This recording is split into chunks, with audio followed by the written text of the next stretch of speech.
안녕하세요, 오목입니다. 오랜만에 드라이브 포럼으로 여러분 함께하게 됐습니다. 와, 날씨 진짜 예술이네요. 와, 하늘도 예쁘고 공기도 깨끗하고. 그런데 코로나 때문에 여러분 마음이 싱숭생숭하시죠? 너무 걱정하지 마세요.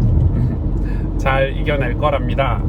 네, 제가 그 성경을 계속 읽고 있다 보니까, 그리고 공부를 하다 보니까 우리 성도님들이 예수님 공간복음서에 마태, 마가, 누가, 요한복음에 나와 있는 예수님의 그런 행적들, 혹은 예수님이 말씀하신 어떤 비유들, 이런 것들을 여러분하고 좀 나누면 재밌겠다, 이런 생각을 좀 해봤어요. 재미도 있지만 의미를 좀 바르게 전달하고 싶은 마음이 있었어요. 그래서 그런 걸 한번 찍어서 올려보려고 하고, 오늘은 첫 번째로 예수님의 그 베데스다 연못에 38년 된 병자를 고치신 내용이 나오잖아요. 사실은 예수 그리스도께서 3년 동안 공생의 사역을 그냥 하신 건 하나도 없거든요. 전부 의미가 있고, 구약의 말씀을 성취하신 부분도 있고, 또 본인이 그리스도가 되고 십자가에 죽고 부활하시기 위한 그 예수님을 믿고 살아가는 우리가 어떤 삶을 살아야 될지 전부 그 안에 다 보여주셨다고 저는 생각이 들어요. 아무튼 오늘 이 베데스다라는 연못은 예루살렘 성 안에 있었대요. 여러분, 예루살렘 성은 그 유대인들에게 어떤 성지잖아요. 하나님을 예배하는 장소고, 또 그 바리새인들, 종교 지도자들, 유대인들, 열심 있는 유대인들이 예루살렘 성을 얼마나 귀하게 여겼어요. 거기는 하나님 임재하는 장소고, 하나님 예배하는 장소고, 물론 구약 말라기 이후로 500년 가까이 하나님 말씀이 임하지 않았고 어둠의 시대였지만은 여전히 그들에게 종교적으로는 훌륭한 곳이었는데, 그 안에 정말 저는 조금 이해가 안 가더라고요. 베데스다는 히브리 말인데, 그 연못인데, 그 연못이 이제 물이 빠지고 올라오는 그래서 물이 빠지고 물이 올라오는 거를 어떤 성경에서는 약간 물이 끓는다 이렇게 표현했더라고요. 물이 빠지고 올라올 때. 그러니까 그 물이 빠지고 올라올 때, 물이 나올 때, 물이 끓을 때 무슨 미신 같은 게 있냐면, 천사가 와서 그 일을 한다는 거. 천사가 그때 내려와서 그 물을 젓는다는 거야. 그러니까 이 병자들한테는, 환자들은 그때 그 물에 들어가면 병이 치유된다라는 어떤 미신인지 실제인지는 모르겠지만 그런 게 있는 거야. 그래서 그 베데스다 연못 주위에 안진뱅이, 요한복음에 보면은 안진뱅이, 중풍병자, 피부병 환자, 수많은 병자들이 그 베데스다 연못에 이렇게 몰려 있는 거죠. 저는 그게 몇 년 동안, 몇 달 동안 그런 현상이 있나 했는데, 거기서 예수님이 만난 환자가 38년 된 안진뱅이였거든요. 그러니까 그 환자 한 명만 38년이고, 그 환자도 거기에 가면 치료받을 수 있을 거라는 희망 때문에 간 거니까, 얼마나 오랫동안 예루살렘 성, 요즘으로 말하면 교회잖아요. 교회 안에 그런 베데스다 연못 미신, 이게 있었다는 거예요. 근데 여러분, 여기서 한 가지 좀 확인할 거는, 유대인들이 그걸 알았을까요? 몰랐을까요? 알았겠죠. 여러분, 예루살렘 성이 얼마나 큰 성도 아니고, 그 안에 수많은 병자들이, 환자들이 모여있는 연못 베데스다를 이 유대인들이 왜 몰랐을까요? 알았겠지. 알았는데 그 일에 대해서 어떻게, 이게 미신이다, 이거는 하나님 말씀대로 하는 게 아니다, 틀린 거다, 너네들은 이렇게 치료하면 안 된다, 혹은 내가 병원을 세워줄게, 이런 것도 아닌 거야. 왜냐면 병원을 세워서 치료할 수 있는 병들도 아니었을 뿐더러 유대인들이 거기에 대해서 방치하는 수준이었지. 저는 그게 너무 웃겼어요. 근데 예수님이 예루살렘 성 안에 들어가셔서 베데스다 연못에 가셔서 그 중에 제일 오래된 환자였을 거야, 아마. 이 38년 된 병자에게 이제 말을 꺼내시죠. 뭐라고 얘기하시죠? 네가 낫고자 하느냐, 이렇게 물어봤어요. 네가 낫고자 하느냐, 이렇게 물어봤더니 그 38년 된 병자가 하는 얘기가, 낫고자 하면 예, 아니요, 이렇게 대답한 게 아니라 뭐라고 얘기하냐면, 얼마나 미신에 사로잡혀 있다는 걸 우리가 알 수 있냐면, 아니, 나도 저 연못에, 베데스다 연못에 물이 끓을 때 들어가면 살 수 있는데 저를 저기까지 들고 가줄 사람이 없습니다. 그러니까 내가 저까지 못 가니까 다른 사람들이 먼저 들어가 버립니다. 이게 약간 원망 섞인 불평한, 38년 동안 자기는 들어가고 싶은데 못 들어갔습니다, 이런 말을 예수님께 하는 거예요. 네가 낫고자 하는데 대답은 그걸로 하는 거예요. 여러분 우리도 그러죠. 예수님이 우리에게 오셨을 때 우리 새가족들이나 이제 예수님을 만나고 성경을 읽어라 설교를 듣고 복음을 들었을 때 다들 그래요. 구원받고자 하느냐, 네가 정말 천국에 가고 싶냐 했을 때 다들 하는 얘기가 이 베데스다 연못에 38년 된 병자처럼 얘기하는 거지. 아니 나도 세상에서 잘 되고 싶은데 나도 돈 좀 벌고 싶은데 나도 명예 좀 얻고 싶은데 하나님이 왜 축복을 안 해주시는지 모르겠어요. 이런 식으로. 그러니까 예수님이 말한 낫고자 하느냐와 예수님이 말한 축복과 우리가 생각하는 구원과 축복이 다른 거죠.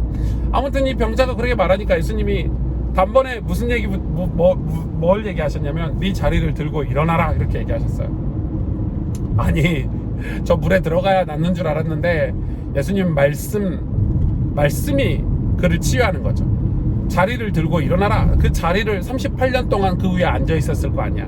그 더러운 자리, 때 묻은 자리, 돗자리 같은 그 자리를 들고 일어나라는 거예요. 그러니까 이 청년이, 이 안진뱅이가 그 자리를 들고 일어난 거예요. 와, 자리를 들고 일어났어. 놀라운 일이 벌어졌죠. 근데 이 38년 된 안진뱅이가 자기를 낫게 한 그 사람이 누군지를 몰라. 예수님인지 아닌지를 몰라. 왜냐면 나중에 유대인들이 와서 물어봤을 때 누군지 몰랐거든요. 아무튼 자리 들고 일어나고 예수님은 가셨지. 자리 들고 일어나서 막 방방 뛰고, 여러분 그 자리를 들고 일어나서 여러분 38년 된 병자가 자리를 들고 걸어 다니는데 소문이 금방 퍼지죠. 난리가 났겠지. 그런데 유대인들이 그때 나타난 거야. 유대인들이 나타나서 뭐라고 얘기하냐면, 저는 진짜 어이가 없고 황당한데 제가 이 말씀을 진짜 많이 묵상했거든요, 지난주에. 유대인들이 하는 얘기가, 여러분 38년 된 병자가, 그리고 예루살렘 성 안에 38년 된 병자를 유대인들이 다 알았을 거예요. 병자가 자리 들고 일어나 걸으면, 아니 사람이 상식적으로 같이 기뻐라도 해야 되잖아. 아니 누가 이걸 낫겠냐, 우와 진짜 감사하다 이렇게 말이라도 한마디 하고 그 다음 뭘 따져야 되잖아. 근데 야, 유대인들이 제일 먼저 따진 건 뭐였어요? 누가 안식일에 자리를 들고 일어나서 걸었냐, 그 말에 안식에 누가 일했냐. 우와, 저는 소름이 너무 돋는 거예요. 누가 자리를 들고 일어났냐, 누가 일하라고 그랬냐. 안식일에 38년 된 병자가 고침받아서, 야, 그래서 따지죠. 누가 일을 시켰냐. 그러 이제 그 안진뱅이가 나중에 예수님을 만나고 예수님이 자기를 했다는 걸 알고 나서 유대인들에게 가서 또 이야기하죠. 그래서 유대인들이 예수님을 미워하게 돼요. 안식일에 일을 하게 했다고. 여러분 예수님은 뭐라 그래요? 아버지께서 안식일에도 일하시니 나도 안식일에 일한다 이렇게 말씀하시죠. 하나님께서 안식일에 일하시잖아. 우리에게 은혜를 주시고 역사하시잖아. 그런데 아무튼 이 유대인이 그렇게 말한 거에 대해서 저는 되게 많이 묵상이 되더라고요. 오늘날 우리가 교회나 우리가 그러지 않나. 복음이라는 단어, 어떤 이 신앙이라는 단어를 가지고 우리가 정해놓은 관습, 전통, 문화, 그러니까 약간 제가 요즘 칼빈주의라든지 저는 칼빈주의에서 공부를 했으니까 이 칼빈주의가 좀 고민이 많이 돼요. 왜냐면 성경보다 더해 칼빈주의가. 칼빈이 만들어 놓은 교리가 5대 교리 이런 게 틀린 말은 아니야. 완벽하지만 그게 진짜 그게 성경에서 예수님이 우리를 구원하시려고, 영혼을 구원하시려고 하시는 그 사랑에 이 걸림돌이 되는 게 너무 많은 거야. 너무 많은 거야. 근데 그게 우리 속에도 있잖아요. 우리도 남을 정죄하고 복음도 없는 게 이번에 제가 네팔에 코로나 때문에 네팔에 사람들이 막 자살하고 죽었고 이런 얘기를 했더니 어떤 분이 그런 얘기 하더라고요. 네팔은 우상을 많이 섬겨서 그렇다면서. 누가 그걸 몰라? 야, 진짜 예수님 믿는다는 사람이 그러면 안 돼. 네팔에 그런 거 있잖아요. 너무 딱딱하게 네팔은 우상을 많이 섬기고 그래서 재앙받아 마땅하다고. 그거를 사람이 할 소리가 아니잖아요. 여러분 그런 식으로 유대인들처럼 우리도 지금 38년 된 병자를 고치시고 또 38년 된 병자가 치유받았는데, 야, 누가 돗자리 들고 일하랬어, 안식일에 율법을 누가 어기랬어, 이렇게 나오는 거예요. 우리 그러고 있지 않나 생각해 봐야 돼요. 우리가 진짜 하나님을 사랑하고 예수님 사랑을 아는 우리가 어떤 신앙생활을 하고 있는지, 저는 그 비유를 통해서, 그 사건이죠, 비유가 아니라 예수님이 실제 베데스다에서 일어났던 사건인데 우리가 두 가지를 다 볼 수 있는 거예요. 그 연못에서 그것만 바라보고 미신처럼 바라보고 살아가는 사람일 수도 있고, 우리가 아니면 혹은 유대인들처럼 거기 베데스다 연못이 예루살렘 안에 수많은 병자들이 있는데 방치하고 있다가 그걸 살리시러 오신 예수님, 그 예수님이 안식일에 일을 했다고 해서 그걸 비난하고, 우리가 그럴 수 있지 않나. 우리가 진짜 성경이 말하고 있는 거는 영원 구원 아닌가. 그래서 예수님이 이야기하잖아요. 이 새로운 계명을 너에게 주겠다. 첫째 되는 계명은 아버지 하나님을 사랑하는 거다. 그리고 두 번째 계명은 아버지 하나님을 사랑하는 것처럼, 곧 네가 너를 사랑하는 것처럼 내 이웃을 사랑하는 거다. 이렇게 말씀하고 계시죠. 여러분, 신앙생활에 승리하기를 원해요. 우리가 진짜 예수님을 따라가기를 원하고, 또 예수님의 사랑을 알기를 원하고, 진짜 뜨겁고, 또 우리가 어떤 우리의 틀, 관습, 전통에 매이지 않길 원해요. 예수님을 사랑하는 거는 이런 틀, 관습이 아닌 거죠. 제가 저희 와이프하고 결혼했는데 결혼했으니까 나 결혼 기념일날 선물했으니까 나 결혼식 했으니까, 나 생일날 선물했으니까 그럼 평상시에는 대충 살아도 되나요? 그렇게 살면 안 되잖아요. 우리가 사랑하는 마음으로 살아요. 결혼기념일 못 챙길 수도 있고, 우리가 생일날 못 챙길 수도 있어요. 돈이 없어서. 그러나 사랑하는 마음이 있다면 그 부부는 정말 좋은 부부가 되고 좋은 가정을 이룰 거예요.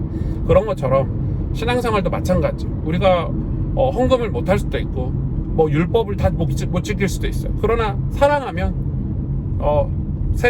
세리처럼, 또 막달라 마리아처럼, 또 주님을 사랑하는 마음으로 진짜 사랑한다면 그게 어떠면 우리에게 뭐라고 할까요? 율법이 아닐까요? 우리가 주님을 사랑하는 마음이 율법인데, 그 마음을 헤아리지 못하고 자꾸 우리가 율법을 만들고, 또 내가 하고 있는 신앙생활을 어떤 틀을 만들어서 남을 정죄한다면 그건 신앙이 아니겠죠.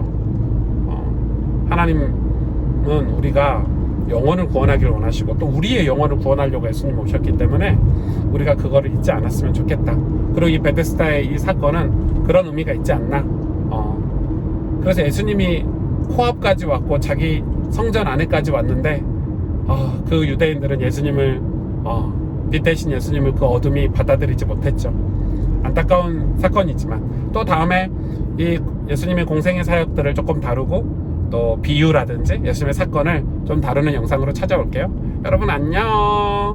어묵TV 많이 사랑해 주시고, 여러분 승리하는 신앙생활 합시다. 안녕.